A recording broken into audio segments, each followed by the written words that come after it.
Hello yun, what's up guys? Welcome back po ulit sa aking YouTube channel. Ang ating video for today po is paano ba magbigay ng coins. Ayan. Magbibigay tayo ng coins guys sa ating host. Ayan, yung number 1, yun po yung host. Ayan, bibigyan po natin siya ng coins. Ang gagawin po natin is click po natin tong sa baba.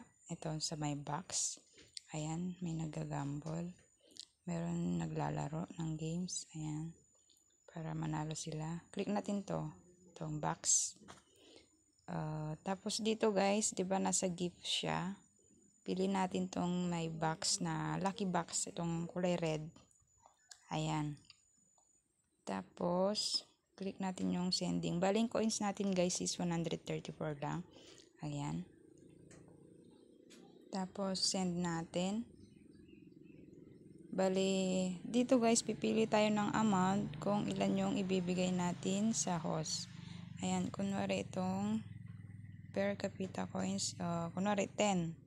10 yung coins na makukuha nila. Dito, parang katulad yan sa box sa taas. Ito yung may gumagalaw-galaw na box. Parang ganyan yan.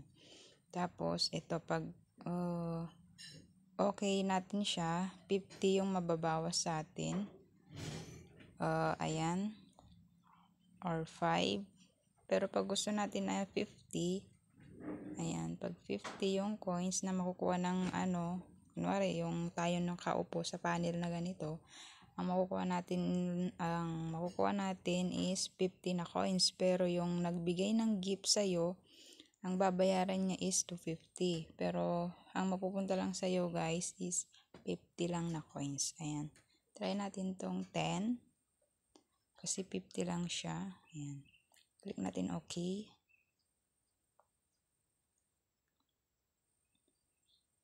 Ayan. Nandun na siya sa taas guys. Nakikita nyo dito sa may taas. Ayan.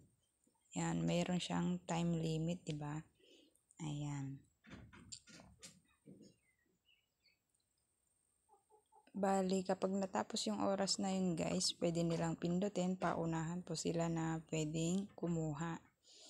Ayan. Tapos click natin to box na ito. Ito yung everyday na may coins ka makukuha naman. Ayan. 5 lang siya. Pero pag maaga-aga ka guys nagkuha ng box na katulad nito, mga 4 AM mga ganun, 40 na coins yung makukuha mo. Mga 10 na 40 yung makukuha mo. Bali, 400 din yun na coins mo pag naipon mo lahat yun. Ayan. Bali, yun lang guys. Thank you sa panonood. At huwag mo pong kalimutang mag-like, comment, at subscribe. Malaking tulong na po yun sa akin. Maraming salamat. Bye-bye.